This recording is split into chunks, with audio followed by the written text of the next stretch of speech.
Thanks for tuning into the channel. Today we're going to take a look at the parable of the rich young ruler and try to see and extract the principles from the Torah that exist within. Let there be light. Let there be light. So it's been a while since I've done these videos, and what I want to start doing regularly again is every Sabbath day I'm going to start releasing another video. And the series that I'm going to be doing here in the coming weeks is I'm going to start taking the parables of the Gospels, and I want to start to extract the Torah principles that are, within these parables and dark sentences, and I want to start to bring that to light. And that's something that I think a lot of people, if you're in the churches, that you never really see these Torah principles. And I think in doing these videos about the parables, it'll shed that light and give a different perspective and, just help everybody there. The other thing is that if I do these parables, what I want my Jewish audience to see is that, Jesus was teaching people to keep the Torah. Although most Christians today would say the law has passed away, it's done away, and things like that. That's a doctrine that comes from Paul that you'll notice in my videos that I teach. But Jesus vehemently always said to keep the Torah. So let's jump into it. Everybody knows the parable of the rich young ruler, and what I want to show is a couple things that you may have missed. So the rich young ruler comes up to Jesus. He says, "Hey, what good thing should I do to inherit eternal life?" And Jesus' response was, well, first of all, why do you call me good? There's no good but one. That's God. But, hey, if you want to enter into life, keep the commandments. Now, this is where it gets interesting because the rich young ruler says, which ones? And let's take a look at Jesus' response to that question. You shall not murder, you shall not commit adultery, you shall not steal, you shall not bear false witness, honor your father and mother, and you shall love your neighbor as yourself. The young man said to him, all these I have kept, what do I still lack? Jesus said to him, if you would be perfect, go sell what you possess and give to the poor, and you will have treasure in heaven, and come and follow me. When the young man heard this, he went away sorrowful, for he had great possessions. So the first thing I want to show you in this is something that King David said. Of course, David was a man after God's own heart, and he said, I love your commandments above gold, yea, even fine gold. Okay, and that's what this parable is really about. It's about keeping the commandments. But what he left out was the first 4 commandments that pertain to loving God first. Not a lot of people have noticed in this phrase, most people read this in the circle I grew up with. They said, oh, well, Jesus listed the commandments to prove that he couldn't do it himself. That's not the case.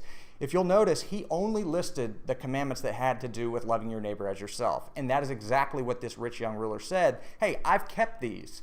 And then he said, what do I lack? And in a parabolic, or I guess a dark sentence style of way of answering him, he said, one thing you lack. And the thing that he's lacking is love for God, love for Jehovah, the God of Israel. And if you look at the commandments, and I'll post these side by side here, you can see that the first 4 commandments have to do with the love of our God, right? And the second set have to do with loving our neighbor as ourselves. So what Jesus is trying to show here is that the man has another God, and his God is riches. If we understand what the law is, you look at Psalm chapter 19, and it says the law of Jehovah is perfect. It converts the soul. It brings harmony between our relationships between God and man. So if we are leaving out the commandments that pertain to our love for God, such as maybe keeping the Sabbath, that's the sign for all generations that it's, we've chosen the God of Israel in truth. And if we're not keeping those, then we ultimately have another God. And that's what I'm trying to bring to light in this. Our rewards are based on keeping these commandments. When the kingdom comes, our reward is going to be based solely upon our faithfulness to the God of Israel and keeping his commandments, because the kingdom is going to be based upon the very laws that we're discussing. The problem is this rich young ruler, he kind of had already made riches his God. And that's what you have to come to a point of maturity where you say, hey, I want your commandments above fine gold. This principle about riches becoming your God and forgetting God and not keeping his commandments, this is nothing new. Jesus is teaching this principle, and the principle was found in Deuteronomy chapter 8. Let's take a look at it real quick. Beware, lest you say in your heart, my power and the might of my hand has gotten me this wealth. You shall remember Jehovah your God, for it is he who gives you power to get wealth, that he may confirm his covenant that he swore to your fathers, as it is this day. And if you forget Jehovah your God, and go after other gods, and serve them, and worship them, I solemnly swear to you today that you shall surely perish. Like the nations that Jehovah makes to perish before you, so shall you perish, because you would not obey the voice of Jehovah your God. So that's where we can see the principle. Jesus is just trying to tell the person, look, your riches have become your God. You have forgotten God, the one who gave you those riches. Okay, so we need to make sure that if we are choosing the God of Israel as our God, then we keep all the commandments that pertain to him. We're leaving our first love. If you remember the church to Ephesus, Jesus said, one thing I have against you, you've left your first love.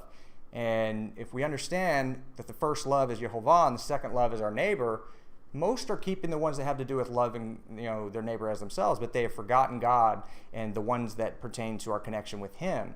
That's exactly what I'm trying to bring to light in this video. But it gets a little bit more deep, a little bit more complex. One of the things that people always say and tell me is, hey, nobody can keep the commandments. It's too hard, right? And Jesus is trying to say, hey, with God, all things are possible. And if you'll actually read Deuteronomy chapter 30, Moses hits this head on and he says, hey, don't ever say that it's too hard for you to keep the commandments.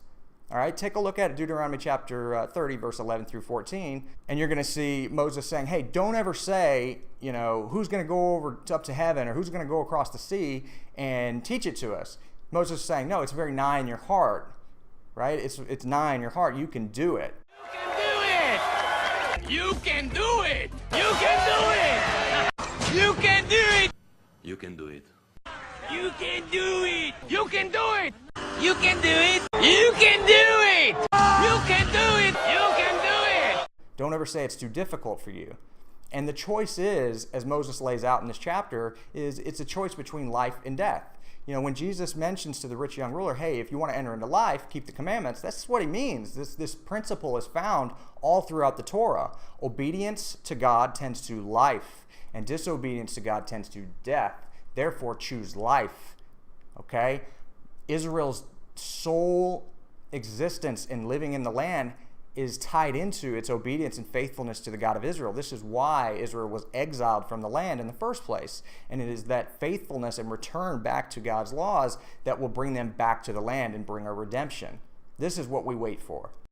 See, I have set before you today life and good, death and evil. If you obey the commandments of Jehovah your God that I command you today, for loving Jehovah your God by walking in his ways and keeping his commandments and his statutes and rules, then you shall live and multiply. And Jehovah your God will bless you in all the land that you are entering to take possession. But if your heart turns away and you will not hear, but are drawn away to worship other gods and serve them, I declare to you today that you shall surely perish. You shall not live long in the land that you are going over the Jordan to possess. I call heaven and earth to witness against you today that I have set before you life and death, blessing and curse. Therefore, choose life, that you and your offspring may live, by loving Jehovah your God, obeying the voice and holding fast to him. For he is your life and length of days, that you may dwell in the land that Jehovah swore to your fathers, to Abraham, to Isaac, and to Jacob, to give them. One of the other things you'll notice in Jesus' parables is that he usually will echo things that you'll find in the book of the Maccabees. When he says, with God, all things are possible, he is echoing what faithful Mattathias said himself. Take a look at 1 Maccabees chapter 2 and see what he said. I don't care if every Gentile in this empire has obeyed the king and yielded to the command to abandon the religion of his ancestors. My children, my relatives, and I will continue to keep the covenant that God made with our ancestors. With God's help, we will never abandon the law or disobey his commands. We will not obey the king's decree, and we will not change our worship in the least. So you can see here that Mattathias, when he was put to the test, so to speak, in their days at the time of Judas Maccabee, and I encourage all, if you haven't read it, please read the book of the Maccabees. It used to be part of the canon. These have historical value, okay? And you'll notice in these videos that I'll do that Jesus will actually utilize and mention in dark sentences things that are found in the book of the Maccabees. And this is one of them. When he says, with God, all things are possible, it's exactly what Mattathias was saying. Hey, look, with God's help, we'll never abandon this law. We'll never abandon this covenant. And that kind of segues into the next point of this video is that, you will suffer persecution. You will suffer, from friends and family that, if you start keeping the commandments, let's say you don't show up Sunday for church and, you're swearing by the name of Jehovah as your God, your friends and family are going to start to persecute you. They're going to question you. So you need to be able to get to the point where you're able to withstand that. Okay? Just like the Levites in their day, if you remember, Moses, at the time of Sinai, he got the commandments, gave it to the people, and then he goes up to the mountain. And then what happens when he comes down? They were all worshiping a golden image. They had forsaken God's commandments, made up their own. okay? But it was the Levites, if you remember, it was the Levites that were given the covenant and the priesthood because of their faithfulness. They were willing to forsake family, friends, brethren, all of that, because they wanted to be faithful to the God of Israel. And when you see in this parable that Jesus is telling Peter, hey, everybody that's forsaken houses and family and friends, you'll receive 100-fold, in the kingdom. That's what he's referring to. It's an echo of the sentiments that, the Levites took in their day. Take a look at the blessing that Moses gave to the Levites in Deuteronomy chapter 33 and see what I'm saying. Give to Levi your Tumim and your Urim, to your godly one, whom you tested at Massa, with whom you quarreled at the waters of Meribah, who said of his father and mother, I regard them not. He disowned his brothers and ignored his children, for they observed your word and kept your covenant. They shall teach Jacob your rules and Israel your law. They shall put incense before you and whole burnt offerings on your altar. If you're going to be a part of Israel, and again, it's an open door. If you read Isaiah chapter 56, it'll say, hey, don't say that you're separated from God's people. If you're willing to keep God's Sabbaths and keep his covenant and take hold of it, the eunuchs that keep my Sabbaths and do those things that please me, even them will I bring to my holy mountain. And that's what we await. We're waiting for a day where we can go back to the land of Israel at the time of redemption.